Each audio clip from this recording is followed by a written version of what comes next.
Xin chào, bom đây. Chắc hẳn có rất nhiều một phim đã mong chờ siêu phẩm Quân Vương Bất Diệt của bộ ba biên kịch vàng Kim Eun Suk, Lee Min Ho và Kim Go Eun đúng không? Tuy rằng bộ phim đã đi đến tập thứ 6 rồi nhưng dường như có rất nhiều nội dung đang làm khó khán giả của chúng ta vì đã có một thế giới song song, thêm yếu tố du hành thời gian, hơn nữa lại một người đóng hai vai đã làm cho phim thêm phần rắc rối. Vậy nên ngày hôm nay Bom đã chuẩn bị cho các bạn một video phân tích bộ drama này rồi đây. Hy vọng rằng các bạn sau khi xem xong video của Bom sẽ cảm thấy Quân Vương Bất Diệt thêm phần thú vị và hấp dẫn nhé.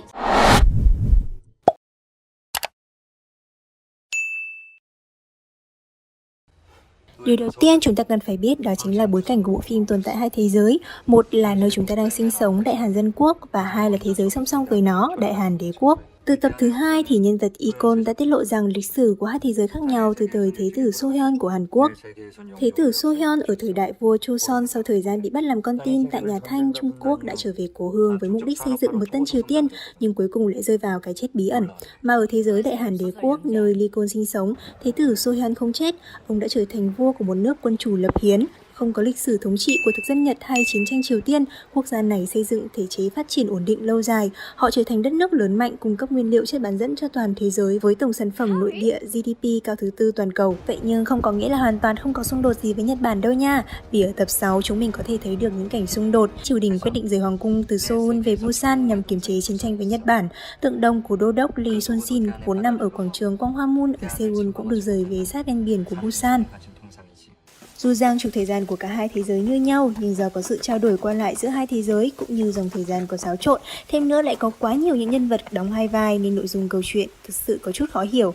Vậy nên khoan nhé, Bom sẽ giới thiệu lại một chút các nhân vật cho các bạn xem.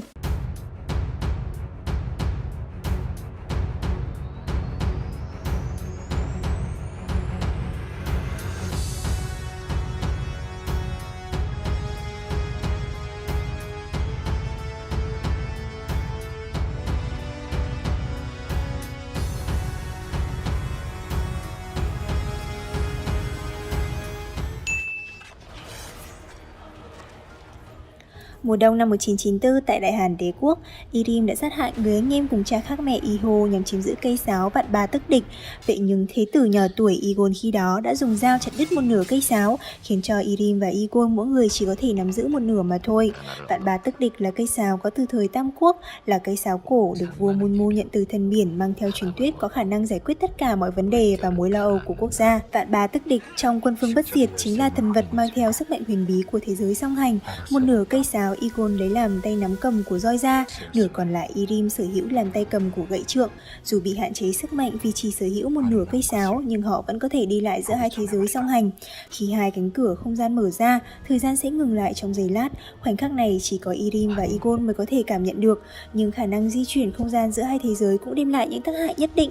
Ví dụ như khi có sấm sét, trên vai của Igon và trên mặt của Irim sẽ có những triệu chứng kỳ lạ xuất hiện. Chúng Thế Ân cũng di chuyển giữa hai thế giới, nhưng chỉ có những người sở hữu vạn ba tức địch mới có thể xuất hiện những triệu chứng này. Điều này có lẽ là do năng lực của cây sáo đã tạo nên những ảnh hưởng nhất định đến cơ thể con người chăng? Ở tập 5, khoảng không gian giữa hai thế giới song song có xuất hiện một khoảng cách giữa 0 và 1. Igon cũng đã nói rằng 1 phút trong đó sẽ tương đương với 1 giờ đồng hồ bên ngoài. Mọi thứ ở nơi đó cũng theo thời gian ngừng lại, cũng không biết khi nào mới có thể kết thúc. Có khi nào là khi cây sáo được hợp nhất thành một, người sở hữu của nó cũng sẽ có khả năng dịch chuyển thời gian hay không? Truyền thuyết vạn ba tức địch có từ thời xa xưa, trước cả thời Thế tử Sohyeon, trước khi cả Đại Hàn Đế Quốc và Đại Hàn Dân Quốc bắt đầu viết những lịch sử khác nhau. Vậy nên rất có thể đã có hai cây sáo vạn ba tức địch, hoặc cũng có thể ở chính Đại Hàn Dân Quốc cũng có một cây sáo tương tự như thế. Thực sự tò mò không biết biên kịch muốn giải quyết bí mật này như thế nào nha. Mùa đông năm 1994, Irim mở cánh cửa không gian đi vào thế giới song hành tới Hàn Quốc. Trên đường đi, Irim va phải một tên cờ bạc nghiện rượu, phiên bản của người mà chính hắn đã sát hại tại Đại Hàn Đế Quốc, Hoàng đế Iho. Theo dõi người đàn ông này, Irim cũng thấy được phiên bản của chính mình đang sống một cuộc sống bi thảm của một người khuyết tật tự kỷ.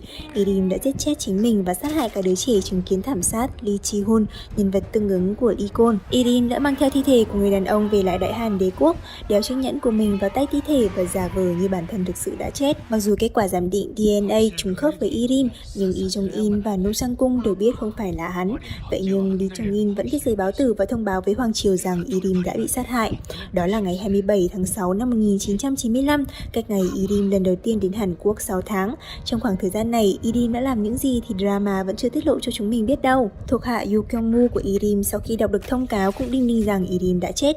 Vậy nhưng 14 năm qua đi, Irim lại một lần nữa xuất hiện trước mặt Yoo Kyung-moo. Điều khác biệt là so với một Yoo Kyung-moo đang già đi với thời gian thì Irim vẫn duy trì một dáng vẻ như thế. Thực ra ngay từ tập 1 đã có cảnh thẩm vấn Irim ở năm 2020 khi mà Irim đã 69 tuổi với một bộ dạng không hề biến đổi. Irim cũng tự thừa nhận rằng sau năm 1994 bản thân mình không hề già đi nữa. Mang theo thắc mắc muốn điều tra rõ ngọn ngành, Jong Tae-eun và Kang Shin-chae đã tìm thấy tài liệu ghi chép Irim sinh ngày 27 tháng 2 năm 1951, mất ngày 27 tháng 6 năm 1995. Tài liệu này cũng không phải ở Hàn Quốc mà là Đại Hàn Đế quốc. Mặt khác, với điểm nghi vấn này, trong quá trình điều tra về cái chết, cả hai đã biết về sự tồn tại của Đại Hàn Đế quốc. Hãy cùng theo dõi diễn biến bộ phim để xem quá trình truy bắt Irim nhé! Vào ngày mà Irim nổi loạn, ân nhân cứu mạng Icon đã làm thời thẻ cảnh sát. Ngày cấp thẻ cảnh sát lại ở thế giới tương lai ngày 11 tháng 11 năm 2019. Vậy nên đối với người đến từ tương lai đã cứu mạng mình, Icon vẫn luôn biết ơn, nhớ thương và mang theo tò mò không thể kìm nén. 25 năm ôm ấp nỗi tương tư nên ngay sau khi Icon đi theo thỏ đồng hồ để đến được Hàn Quốc gặp Jong Tae-eun, anh đã ôm chầm lấy cô và hứa sẽ sắc phong hoàng hậu. Khán giả có thể cảm thấy bất ngờ khi Love Live được hình thành mà không hề báo trước, nhưng nếu đặt mình vào vị trí của Icon và đồng cảm với anh thì có lẽ cũng là một việc dễ hiểu mà phải không? Là một nhà toán học, Icon nhanh chóng khám phá ra sự khác biệt của hai thế giới. Vì không thể xác minh nhân thân bằng dấu vân tay, Icon đã biết rằng hai thế giới này không hoàn toàn giống nhau. Vì dù rằng ở hai thế giới khác biệt thì tên tuổi và cuộc sống có khác nhau đi chăng nữa, DNA vẫn có cùng một hệ thống xác minh.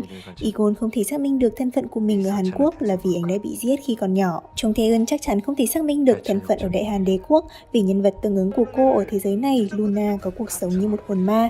Icon không biết đến sự tồn tại của Luna nên anh vẫn tưởng rằng Jong Tae-eun không có mặt tại thế giới Đại Hàn Đế quốc. Ở trailer của tập 78, Icon lo lắng vì linh tính rằng Jong Tae-eun sẽ gặp nguy hiểm, kết hợp giữa tình yêu lãng mạn và trách nhiệm bảo vệ đế quốc. Hãy cùng chờ đón sự mạnh mẽ uy phong của quân vương bất diệt nhé!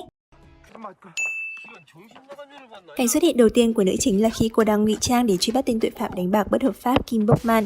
Phát hiện một thi thể trên cốp xe, Jong Tae-eun đã yêu cầu tiếp tục điều tra vụ án. Mọi chứng cứ đều cho thấy rằng Kim Bok-man đã giết Lee Sang-do, nhưng hắn ta đã cương quyết nói rằng mình không hề làm việc đó. Tiếp tục điều tra vì bứt rứt không yên, Jong Tae-eun cảm thấy kỳ lạ vì trong khoảng thời gian 3 tháng trước khi chết, Lee Sang-do không hề đánh bạc. Hơn nữa, trong điện thoại của hắn còn có một bản tin ghi âm thời sự. Vào tập 6, Jong Tae-eun đã rất bất ngờ khi phát hiện ra tin thời sự này là bản tin thời sự của Đại Hàn Đế quốc. Rất có thể trong 3 tháng không cờ bạc, Lee Sang-do đã theo Irim về Đại Hàn Đế quốc. Thi thể Lee Sang-do hiện tại có lẽ cũng không phải là Lee Sang-do của Hàn Quốc mà là Lee Sang-do của Đại Hàn Đế quốc. Mặc dù vẫn chưa biết chính xác ai là người đã sát hại Lee Sang-do, nhưng đây rõ ràng là một vụ án quan trọng bởi vì qua đó Jong Tae-eun đã có mối liên hệ và kết nối với cả Irim và Kang Shin-chae. Mặt khác, nhân vật tương ứng của Jong Tae-eun ở thế giới Đại Hàn Đế quốc là Luna đúng không? Nếu như ghé xem trang web chính thức của bộ phim thì chúng ta sẽ biết rằng là nhân vật xuất hiện với trang phục chú thỏ đồng hồ, Luna là một tội phạm có một cuộc sống bất hạnh và khổ sở. Vào ngày đầu tiên khi Icon đến Hàn Quốc thì Jong Tae-eun đã rất ngạc nhiên khi nhìn thấy Luna phản chiếu trong chiếc gương. Có vẻ như trong khi bị bọn côn đồ truy đuổi tại Đại Hàn Đế quốc, Luna đã lén đến Hàn Quốc cùng với Icon khi anh dịch chuyển thế giới song song. Chúng mình nghĩ rằng Luna sẽ là một vai diễn quan trọng trong tương lai đấy. Sau khi nghe tất cả những phân tích trên đây của Bom thì có bạn nào cảm thấy rằng Quân Vương Bất Diệt đã dễ hiểu và thú vị hơn chưa? Bom chắc chắn sẽ còn quay lại với nội dung tiếp theo của bộ phim. Còn bây giờ thì đừng quên chia sẻ những suy nghĩ của các bạn, like, subscribe và share cho Bom nhé. Xin chào và hẹn gặp lại. 아무도 꽃씨를 안 뿌려봤다면